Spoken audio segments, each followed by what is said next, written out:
여러분 손을 한번 들어보시겠어요? 두 개 있으면 두 개 다 들으셔야겠죠?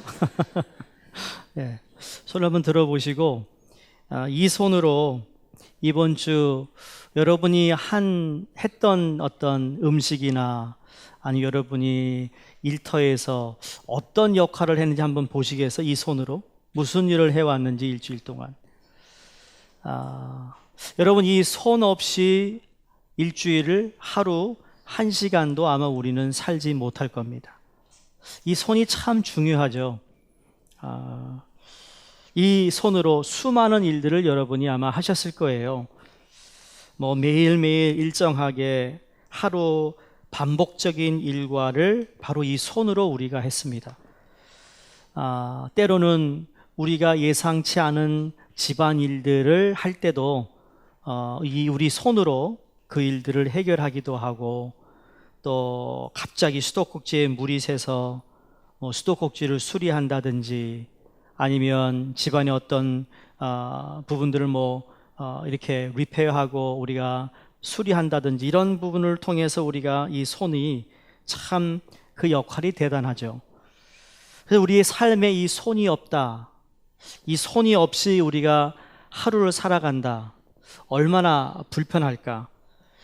여러분 우리가 좋아하는 음식, 제가 이제 미국 음식과 한국 음식의 차이가 뭘까라고 그랬는데, 물론 여러분 서양 음식도 맛있지만 서양 음식을 먹을 때도 생각날 때도 있어요. 그런데 점점 우리 한국 사람들의 음식이 참 이 깊이가 있다라는 생각을 해봅니다. 근데 그게 어디서 나는 걸까 했더니 그거 역시 손맛이더라고요.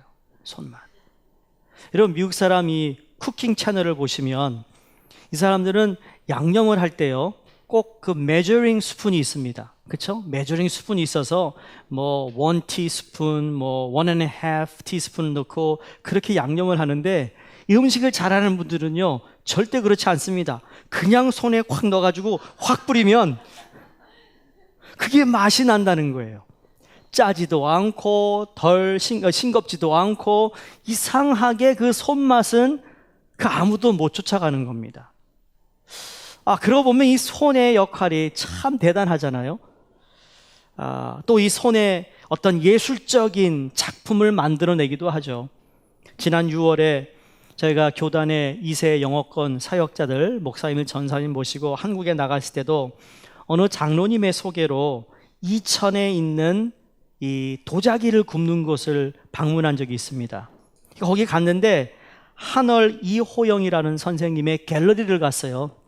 근데 그분의 이제 얘기를 들으면 그 아주 도자기를 굽는데 색깔이 하얀 게 아니고요, 아주 빨간 색깔, 퍼런 색깔이 나는데, 그 색깔이 나기까지는 온도가 1300도가 된답니다. 근데 그걸 가스불로 때우는 게 아니라 장작을 넣어가지고 그 온도를 높여가지고 그 작품들을 만들어내는데, 이분을 따라갈 분이 없는 거예요. 이분이 아마 저거보다 더 큰, 배너보다 더 큰 이 구워서 만든 작품을 너무너무 귀해서 청와대에까지 들어가는 아주 이 솜씨가 있는 분인데, 그분 역시도 말하기를 참 이게 너무너무 희귀하다라는 거죠. 그 온도에 따라 그 도자기에서 나오는 색깔이 달라지는데, 참 그거 역시도 그분의 선생님의 손을 거쳐서 만들어진다는 거예요. 이 손이 또 하나 우리가 알고 있는 건 이 비언어의 대표적인 도구로 사용되는 것이 또 손입니다. 심리학자들이 이 손의 사용 방식이 바로 당신에 대해 무엇을 말한다라는 글이 있습니다. 스탠포드 대학에서 연구한 바로 우리의 사용하는 언어는 언어적 언어와 비언어적 언어가 있는데, 이 비언어적인 언어를 우리는 소위 바디 랭귀지라고 그러죠. 근데 이 바디 랭귀지 중에서도 이 손의 역할이 가장 크다고 얘기합니다. 여러분 손으로 사람들을 반길 수도 있고, 손으로 사람을 위협할 수도 있고, 손으로 평화를 유지할 수도 있고, 이 손이 하는 역할이 많아요. 아무리 얼굴에 근육이 많다 해도요, 얼굴로 피스메이킹을 하고 얼굴로 하는 일은 별로 없어. 뭐 전달은 되겠지만 그러나 주로 다 이 손의 역할이라는 거예요. 특히 여러분 말할 때 손을 많이 사용하는 분들 계시죠? 막 뭔가 좋을 때 막, 예? 또 어떨 땐 뭐죠? 화가 났을 땐 막 벌벌 떨면서 손을 떨기도 하죠. 여러분 이태리 사람들이 가장 잘하는 게 뭐죠? 이탈리안들이 이탈리아는 못하겠지만 이 손을 통하여서 자기에 대한 어떤 감정을 표현하잖아요. 그야말로 언어로 사용되는 가장 큰 바디 랭귀지 중에 손이 있다라는 겁니다. 오늘 본문을 보시면 모세의 손에 들려진 것이 무엇인가를 우리가 두 성경 구절을 통해 읽었습니다. 애굽에서 출애굽하여 하나님이 약속하신 가나안 땅을 향하여 나아가는 모세의 두 손에 두 가지가 주어졌다라는 것을 우리에게 말씀하고 있습니다. 출애굽기 오늘 읽은 4장에서는 모세의 지팡이라고 말씀하고 있고, 출애굽기 13장에서는 모세의 다른 손에 요셉의 유골이 있었다라고 말합니다. 자, 모세의 지팡이와 요셉의 이 유골의 공통점이 있습니다. 무엇일까요? 두 개 다 마른 것이라는 거죠. 요셉의 유골도 지금 마른 뼈고, 지금 모세가 들고 다니던 지팡이도 마른 지팡이였다라는 겁니다. 그런 의미에서 첫 번째 모세의 손에 쥐어진 이 모세의 지팡이가, 근데 우리 성경에 보니까 모세의 지팡이가 아니고 하나님의 지팡이라고 설명하고 있습니다. 출애굽기 4장 1절에서부터 저희가 읽기 전까지의 내용을 보시면 하나님이 모세를 부르세요. 거룩한 땅이니까 신을 벗어라. 하나님과 대화를 하고 가 있는 가운데 내가 너를 바로에게 보내서 내가 약속한 그 이스라엘 백성들을 이제 가나안 땅으로 출애굽을 시킬 거니까 내가 너를 쓸 거야. 그랬더니 모세가 막 거절합니다. 절대 그럴 수 없습니다. 나는 이제 다시 돌아갈 수 있는 사람이 아니요. 내가 무슨 힘이 있습니까? 아무것도 할 수 없습니다. 그래서 그런 질문을 하고 오고 가는 가운데 4장 2절에 보면 하나님이 그에게 묻습니다. 모세야, 네 손에 있는 것이 무엇이냐? 그랬더니 지팡이인데요. 그럼 지팡이를 한번 던져봐라. 그랬더니 그 지팡이가 뱀으로 변했어요. 뱀으로 변한 그 지팡이를 다시 하나님이 그 뱀의 꼬리를 잡아라. 꼬리를 잡았더니 다시 지팡이가 되었어요. 자, 그래도 안 믿습니다. 이게 뭐 대단하다고. 너의 손을 네 속 안에다가 넣어봐라. 그랬더니 뺐더니 어떻게 됐어요? 문둥병 손이 됐습니다. 다시 네 손을 넣었다 빼라 그랬더니 다시 회복이 되었습니다. 그걸 통하여 하나님이 모세와 함께 할 테니까 이제 출애굽해야 할 준비를 하라고 말씀합니다. 자, 모세가 가져다녔던 이 지팡이는 광야에서 40년 동안 그에게 너무나도 익숙한 지팡이였을 겁니다. 이 지팡이로 양을 치기도 했고 야생마를 대적하기도 했고 높은 산길을 오르고 내릴 때도 이 지팡이가 참 효자 역할을 했기 때문에 이 지팡이는 바로 모세에게 너무나도 생명적인 것이고 정말 필수품이고 그리고 자기에게 익숙한 것이라는 거죠. 그런데 오늘 읽은 본문 20절에 와서는 이 모세가 들고 다니던 40년 들고 다니던 지팡이를 가지고 이스라엘 민족을 출애굽한 것이 아니라 하나님의 지팡이라고 기록하고 있습니다. 다시 말해 모세야, 네가 40년 동안 네가 의지하던 이 지팡이를 더 이상 의지하지 말고 이제 내가 너에게 주어진 지팡이를 의지해야 되는데 그 지팡이는 무슨 의미인가? 여러분, 하나님의 말씀이라는 거예요. 모세에게 지금 지팡이를 던졌더니 뱀이 되고 뱀의 꼬리를 잡았더니 지팡이가 되고 문둥병으로 변했던 손이 다시 말씀으로 인해 다시 회복됐던 바로 그 하나님의 말씀에 순종함에 따르는 삶이 바로 하나님의 지팡이에서 나타난다는 겁니다. 사실 모세의 지팡이는 막대기로서 양들을 치는 그냥 막대기예요. 근데 고대에는 보통 왕들이 전쟁에 내보내는 장군에게 왕권을 상징하는 그런 어떤 보검이라든지 아니면 지휘봉을 주고는 그 전쟁에 불행당합니다. 그래서 그 지휘봉을 들면 군사들이 막 나가서 전쟁을 치르는 겁니다. 그 지휘봉을 잃어버리면 안 되는 거예요. 그러나 그 지휘봉은 뭔가 하면 그 사람에게 허락한 하나님의 모든 권력을 주었다는 의미입니다. 자, 주님께서 모세를 이제 다시 애굽으로 보내시고 이스라엘 백성들을 출애굽하기 위하여 그에게 모든 리더십을 허락하시는 장면인데, 그 모세에게 어떻게 보면 그 머리 위에 둥근 태양이 떠오른다든지 영광스러운 심표를 주셔서 누가 봐도 그 앞에서 꼼짝 못하도록 권위를 지닌 물건을 주시지 않고 그가 지금까지 사용하던 지팡이를 그대로 사용하시게 했다라는 겁니다. 여러분 같으면 어떻게 했어요? 하나님, 집어던지고 내게 좀 권력 있는, 좀 반짝반짝한 거, 좀 이게 금딱지로 붙어 있는 거, 이런 걸 주면 말이에요. 확 들면은 따르라 그러면 좀 뭐가 멋있지 않겠어요? 다 말라비틀은 지팡이 가지고 따르라 그러면 이게 효과가 있어야 되잖아요. 오늘날 말하면 21세기 이 비주얼 어펙트가 좀 좋아야 되는데 하나도 그런 게 없었어요. 여러분, 출애굽기 4장을 우리가 다 읽지 않았지만 여러분이 아시는 스토리잖아요. 아까 말씀드린 대로 이적을 통해 하나님이 하신 말씀 그대로 그가 행했을 때, 다시 말해 시키는 대로 말씀하신 대로 모세가 순종했을 때 모세가 무엇을 경험하죠? 이적을 경험합니다. 지팡이가 뱀이 되고 그 뱀이 다시 지팡이가 되고 손에 문둥병이 났는데 하나님이 다시 고치시고, 이게 얼마나 중요한 사건인지 모릅니다. 다시 말해 모세의 삶을 보면 지금까지 그의 40년의 광야 생활은 자신의 경험, 자신의 능력, 자신의 지혜로 살아왔다면 이제부터 너는 모세의 지팡이 아니라 하나님의 지팡이라고 불리울 때는 이제 하나님의 말씀으로 살아야 함을 말씀하고 있기 때문입니다. 오늘 18절 전에 나오는 17절에 보시면 너는 이 지팡이를 손에 잡고 이것으로 이적을 행할지니라 그랬습니다.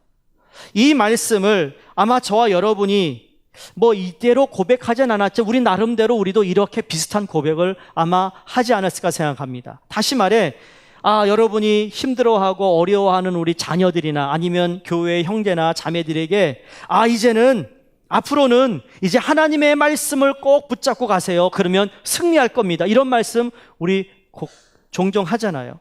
이제는 앞으로 하나님의 말씀대로 살아가면 그 말씀이 우리를 인도하실 겁니다 라는 이야기를 우리가 하잖아요. 바로 그것을 10절에 말씀하고 있어요. 이 지팡이를 잡고 가라 그러면 이것을 통하여 이적을 행할 텐데, 다시 말해 이제는 하나님의 말씀의 지팡이를 붙잡고 나아가면 그 말씀에 순종할 때마다 하나님이 이적을 행하실 것을 믿으라는 말씀입니다.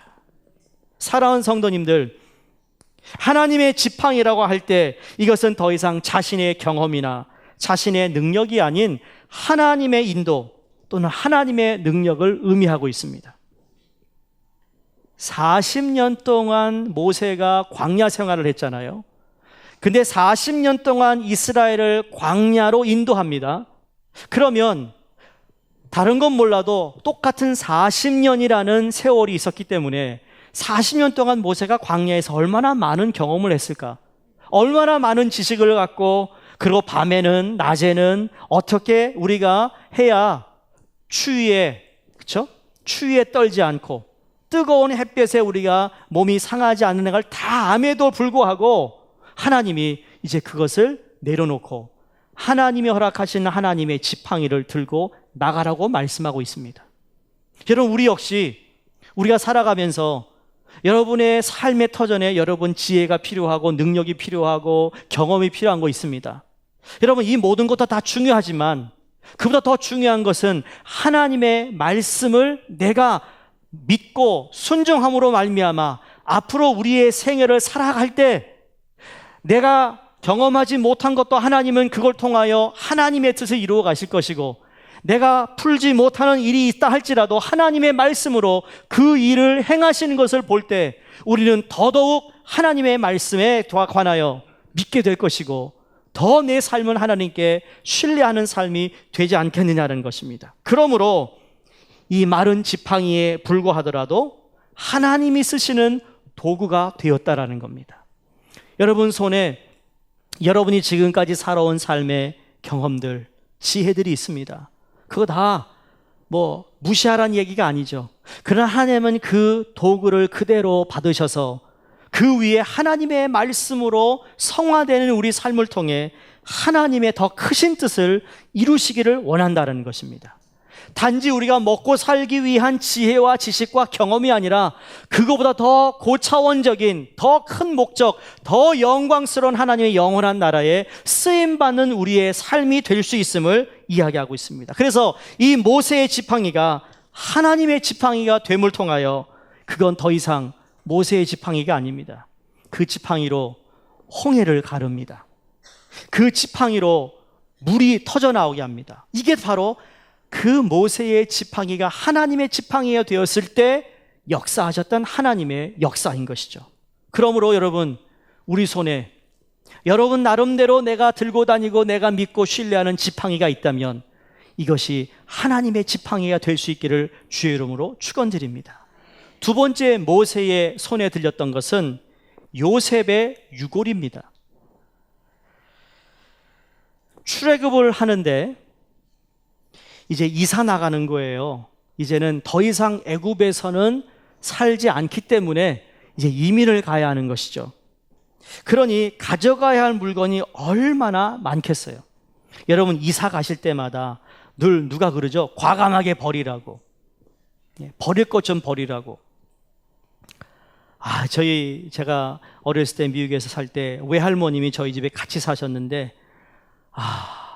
깜짝 놀랐어요. 냉장고를 딱 뺐더니 이사 가려고 뺐더니 그 뒤에 비닐봉다리가 수백 개가 나오는 거예요. 그러니까 우리는 몰랐는데 빈 봉지가 나가면 해가지고 냉장고 뒤에서 다 넣으셨던 거죠. 다 버렸습니다.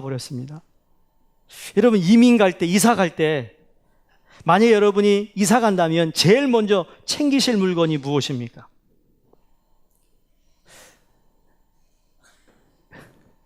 교과서 답을 하실 거예요? 성경책? 그렇죠. 성경책 가져가셔야겠죠. 뭐 가져가실래요? 현찰? 당연히 현찰. 또 뭐요? 집 문서? 결혼 반지?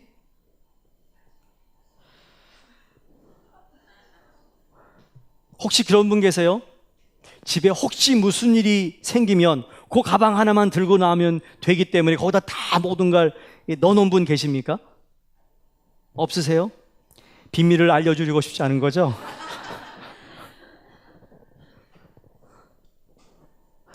그런 일이 있으면 안 되겠지만 여러분 집에 불이 나면 무엇을 먼저 가지고 나가시겠어요?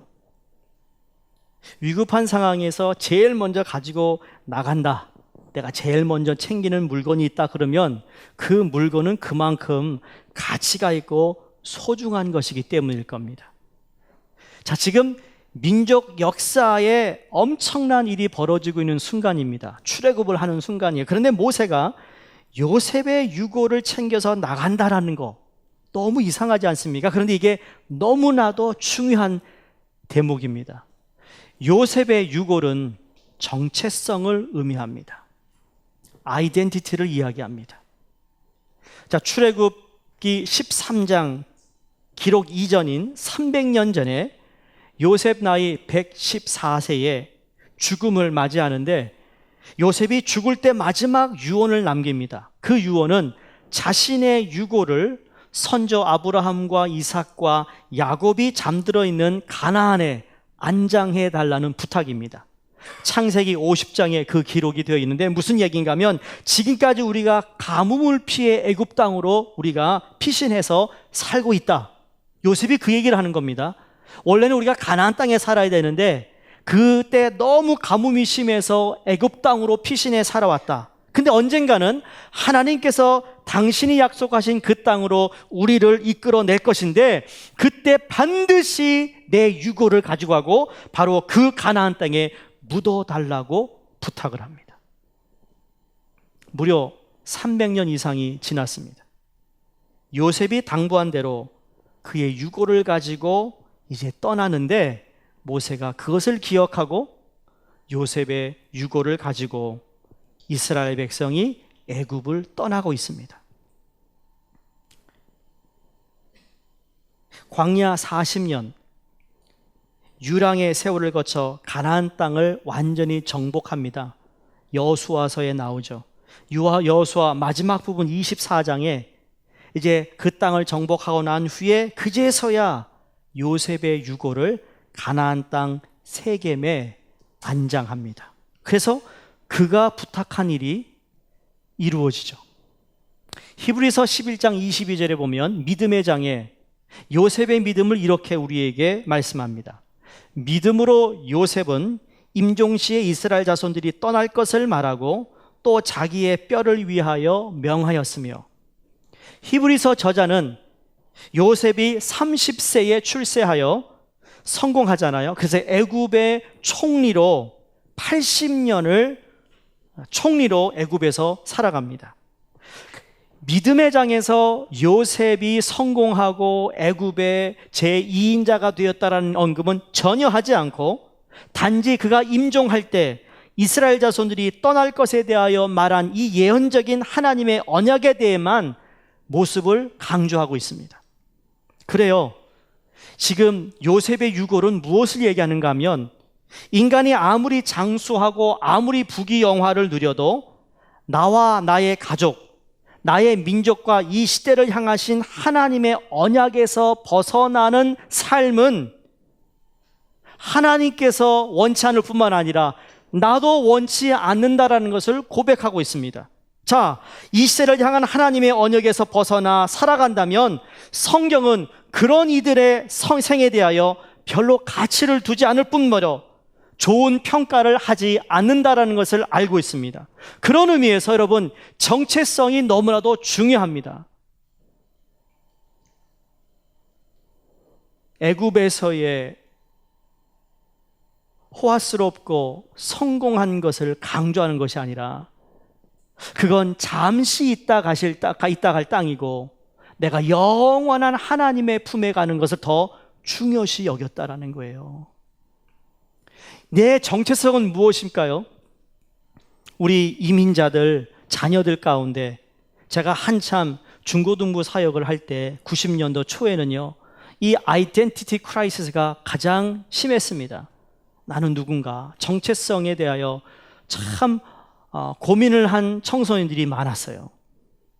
그래서 그 청소년이 가지고 있는 아이덴티티에 관해서, 또 오늘날도 여러분, 우리의 아이덴티티, 우리의 정체성이 무엇인가를 우리가 스스로 정의해야 되며, 우리의 아이덴티티의 정체성을 솔직히 우리 자녀들에게도 알려줄 필요가 있다고 생각합니다. 정체성이 없으면 여러분, 예수를 믿어도 이 땅에서 왜 사는지 모릅니다. 정체성이 불분명하면 내가 왜 돈을 벌어야 하며, 내가 왜 좋은 학교를 나와야 하며, 내가 왜 성공을 해야 되는지에 대해서 분별을 하지 못합니다. 그래서 예수를 믿으면서도 여전히 이 땅이 전부인 것처럼 살아간다니까요.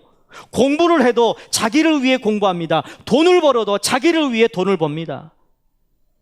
사랑하는 성도님들, 이민사회에 왜 이민교회를 세우셨는가의 정체성을 분명히 알아야 합니다. 여러분이 왜 주님을 믿게 되었는지, 어떻게 보면 어떤 분들 가운데서는 내가 미국에 오지 않았다면 예수를 믿지 못했을 거야, 그런 분들이 있죠. 한국에 있었으면 모르지만, 어떻게 될지 모르겠지만, 그러나 확률이, 예수를 믿지 못할 확률이 더 많았을 거예요. 그러나 이민 생활의 어려움과 자녀들의 어떤 교육 때문에 교회를 찾을 수밖에 없었던 여러분 그 발걸음이 그냥 우연이라고 말하기는, 이건 우연이라고 말할 수 없는 거예요. 하나님이 그만한 우리를 부르신 목적과 이유가 있다라는 거죠.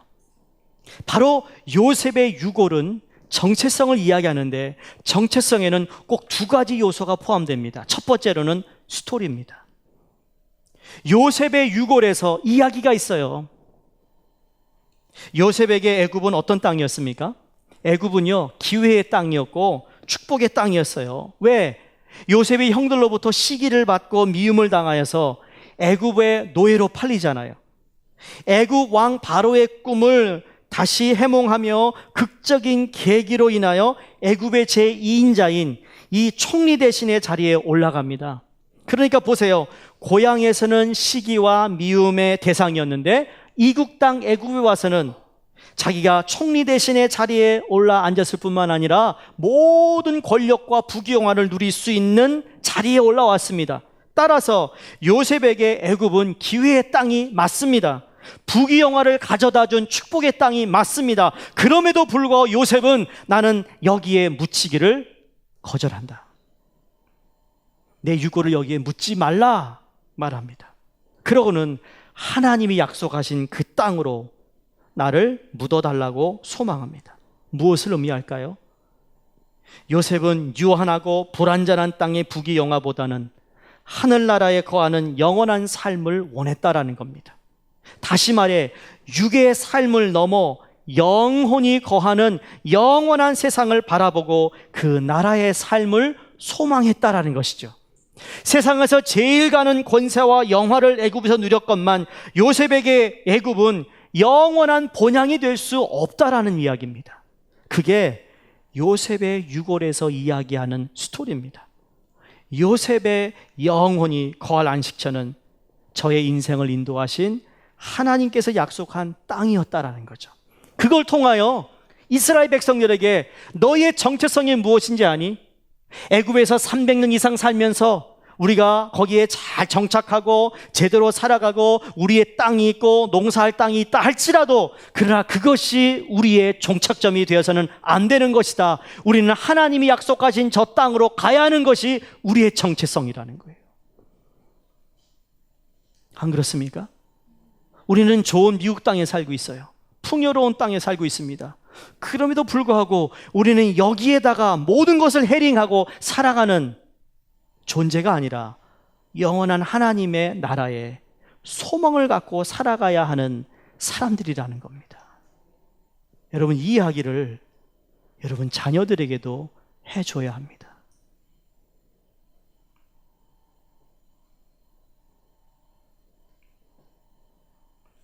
오늘 이 똑같은 설교를 제가 EM에서도 합니다.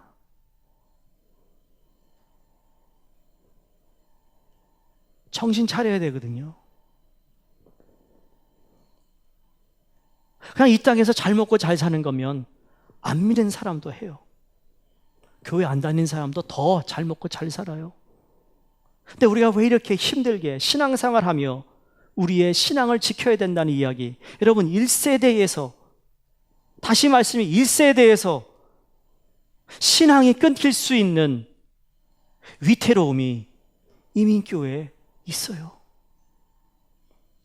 우리가 세워놓은 교회들, 우리가 세워놓은 신앙의 하나님의 놀라운 이 업적들이 다음 세대에 그대로 잘 이어진다는 보장이 없어요.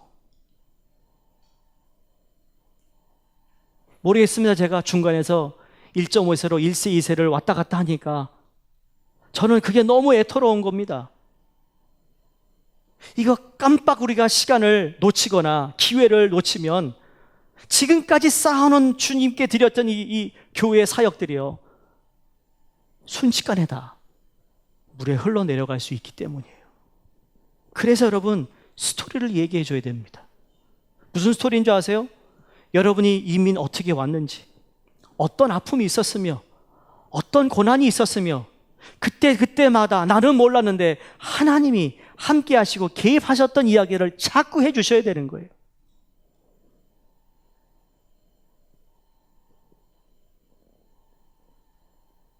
요셉의 이야기는 이스라엘 민족에게서 너무나도 중요한 스토리거든요. 그 스토리가 그들의 민족 정신을 이어갔습니다. 그 스토리가 그들의 신념은 물론이고 신앙을 이어주고 있습니다. 그래서 요셉은 아무리 풍요한 나라에서 살고 있고 그것에서 가장 높은 자리에 군림을 하고 있을지라도 잠시 있을 이 세상의 부분보다, 또 아니면 이 부보다는 영원하신 하나님이 계신 곳에 내가 있기를 원한다라는 그 고백이 요셉의 유골에 담겨있는 스토리라는 것이죠. 그래서 누가 묻을 겁니다. 왜 이 유골을 여기다 묻었습니까? 라고 했을 때 그러면 뭐가 나올까요? 스토리를 다 얘기할 겁니다. 그때는 다 스토리텔링이었으니까요. 여러분, 그때 그걸 들었던 그 후손들이 얼마나 뜨거워질까, 마음이 뜨거워질까.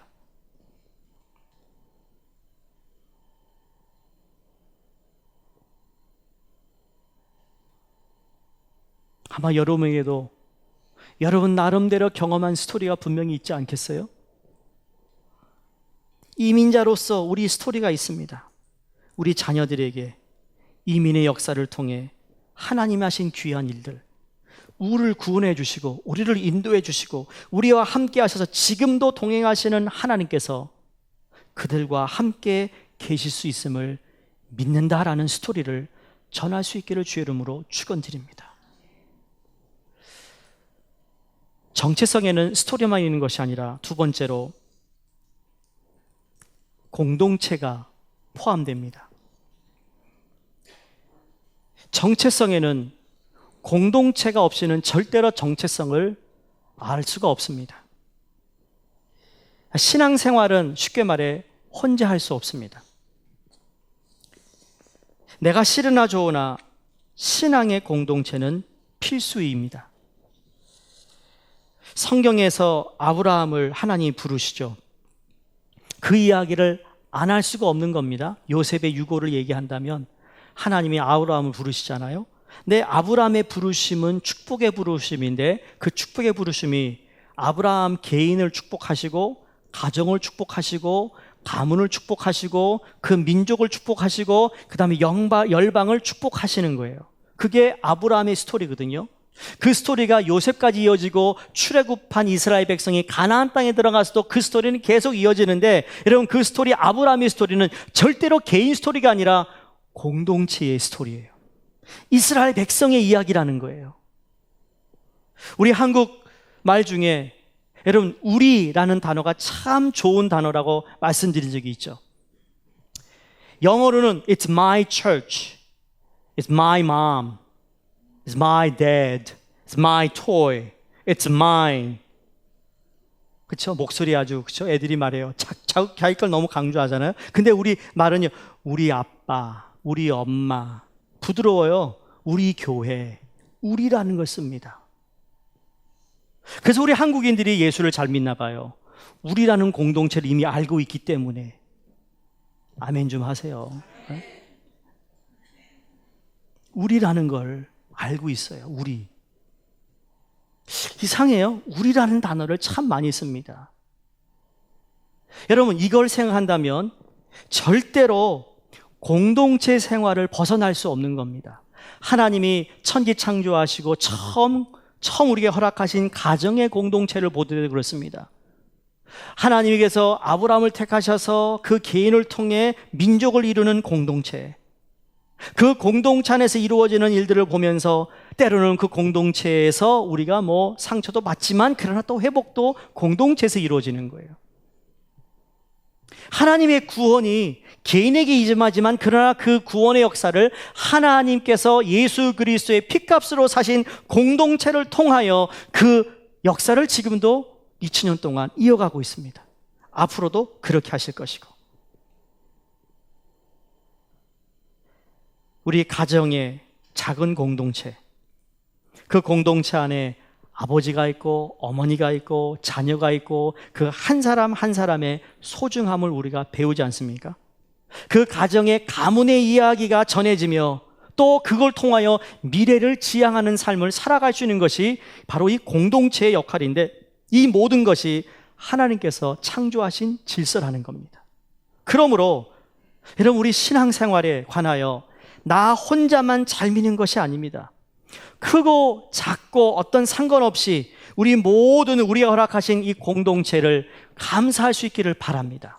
여러분, 우리에게 허락하신 수종 공동체에 감사가 있기를 바랍니다.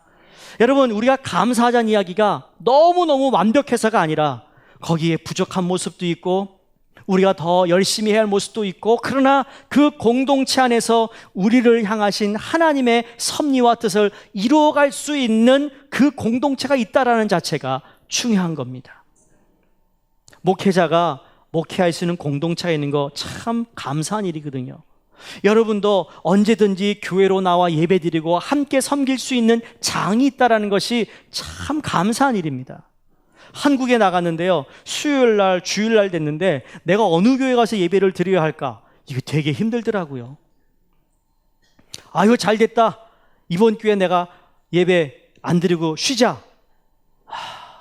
그럼 유혹이 있었어요. 근데 그게 마음이 편하지가 않은 거예요. 아유, 내가 매주 설교했는데 이번 수요일은 내가 좀 쉬고 싶습니다. 설교 잡지 마세요. 그런 얘기를 했어요. 고백하는 겁니다.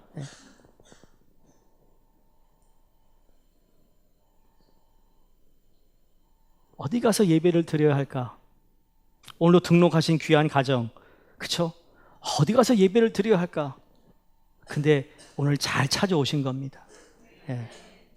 내년이 아니고 다음 주에 다음 주에 더 많은 분들이 참 우리 교회를 통해 하나님께서 꿈꾸시는 귀한 일들을 많이 우리가 함께 나눌 수 있기를 바랍니다. 여러분, 김명록 전사님이 리헵에 갔을 때 제가 한번 말씀을 드린 적이 있죠. PTSD에 있는 그걸 당하고 있는 수많은 이 전쟁에 갔다 왔던 군인들이 PTSD라고 이 소위 말하는 이 디프레션 같은 거예요. 그래서 이것 때문에 잠을 못 자고 일 중독이 되고 알코올 중독이 되고 마약 중독이 되는데, 우리 영록 전사님은 일 중독이었다고 그랬어요. 그래서 뭐 계속 열심히 사역을 했는데 알고 봤더니 그게 일 중독이었던 거예요. 근데 그 안에서 모든 리헵을 마치고 나올 때 그들이 김영록 전사에게 너무 감탄했고 너무나 감사했던 거 있다는 겁니다. 이게 과학적으로나 의료진들도 함께 공감하는 거라는 거예요. 그게 뭔가 그 리헵 가운데 자기가 그렇게 얘기했대요. I have a place to go. 내가 지금 여기서 리헵에 나오면 내가 갈 곳이 있고, 나를 사랑해주고 나를 위해 기도해주고 나를 받아줄 공동체가 있다라는 것에 대해서 그 사람들이 너무너무 감사하더라는 겁니다. 왜냐하면 아무리 치료를 잘 받아도요, 받아줄 공동체가 없고, 왜냐하면 사람은 실수하고 또 넘어질 수 있는데 그 넘어짐을 품어주고 위로해주고 감사해주고 기도해주고 격려해주고 힘을 줄 수 있는 공동체가 없다면 그 사람들은요, 좋은 리헵 프로그램을 나와서도 또다시 실패하기 때문이에요. 여러분, 우리가 일주일 동안 세상에 살면서 우리가 주일날과 예배 드릴 때, 여러분, 다 내 마음에 드는 사람은 아닐지라도 바로 이 자리가 하나님께서 우리를 위로하시고 우리를 도우시고 인도하시고 새 힘을 주시고 함께 기도할 수 있는 형제자매를 우리 옆에 주셨다라는 것에 대하여 감사할 수 있기를 바랍니다. 그래서 우리의 정체성은 우리 스토리와 공동체로 인하여 이루어지는 겁니다. 여러분, 나중에 여러분이 세상을 떠난 후에 우리 수종교회에서 어떤 인물로 기억되기를 원하십니까? 이것만 우리가 물어본다면 여러분, 지금보다 훨씬 더 훌륭한 모습으로 우리는 살아가게 되지 않겠나 생각합니다. 여러분이 어떤 중직이든 아니면 우리 교회의 직분자든 그렇지 않든 간에 세월이 흘러서 우리의 후손들이 어떻게 기억할까? 그때 그분 참 열정적이고 헌신적인 분이었다는 것을 기억해. 그분의 자녀가 이 사람이구나. 이런 이야기를 할 때마다 여러분, 기쁨이 있는 것이죠. 다시 본문의 첫 질문으로 돌아갑니다. 내 손에 무엇이 있느냐? 이 무릎은 주님께서 우리에게 주신 어떤 작은 것이라도 뜻대로 사용하실 수 있는 전능하신 주님이란 진리를 생생하게 보여주시는 사건입니다. 기억하세요. 마가복음 6장의 오병이어의 사건. 5,000명의 남자를 앞에 두고 제자들이 다 돌려보낼까요? 예수님이 너희들이 먹을 것을 주라 했습니다. 계산해 봤더니 적게 들어도 200데나리온 있어야 다 사 먹일 수 있는데, 그때 주님이 제자들에게 다시 얘기합니다. 그들에게 이르시되 너희에게 빵이 몇 개나 있느냐? 가서 보라. 하나님이 그들이 알아보고 이르되 하시니 그 빵 5개와 물고기 2마리가 있다고 가지고 왔어요. 그때 주님은 This is enough. 이 정도는 충분하다. 여러분, 그 충분하다라는 그 예수님의 여러분 그 답 가운데 우리는 주님 앞에 내가 보잘것없고 보여드릴 거 없고 가진 거 없고 그렇다 할지라도 그러나 내게 있는 내 손에 있는 것을 주님께 가져다 드릴 수 있다면 주님은 이것으로 충분하다. 내가 너를 내 방법으로, 하나님이 원하시는 방법으로 쓰실 수 있음을 우리 또한 믿어야 됩니다. 오늘 전도 총회가 있잖아요. 전도회 총회 가운데 여러분, 우리가 이것저것 생각하지 말길 바랍니다. 이미 계산하고 여러분 전도회 총회 들어오는 거 아닙니다. 정말 하나님, 나는 별로 아는 것도 없고 경력도 없고 믿음도 약하지만 그러나 내가 주님께 쓰임을 받을 수 있다면 더 이상 아무 개의 지팡이가 아니라 하나님의 지팡이로 인도함을 받고 쓰임을 받음을 통하여 이제 내 정체성을 정확히 하여 그 가운데 하나님이 하신 일들을 이야기하며 내가 속한 공동체를 통하여 하나님이 이러한 일들을 행하셨다라는 고백들이 내년 이맘때 있기를 주의 이름으로 축원합니다. 하나님이 앞서가시고 하나님이 인도해 주시고 하나님이 지켜주시는 그 놀라운 축복이 오늘 내 손에 있는 것을 하나님께 내어드릴 때 주님은 그것으로 충분히 하나님의 역사를 이루어갈 수 있는 분임을 다시 한번 믿으시고 그분의 말씀에 순종하는 우리 모두가 되기를 주의 이름으로 축원드립니다.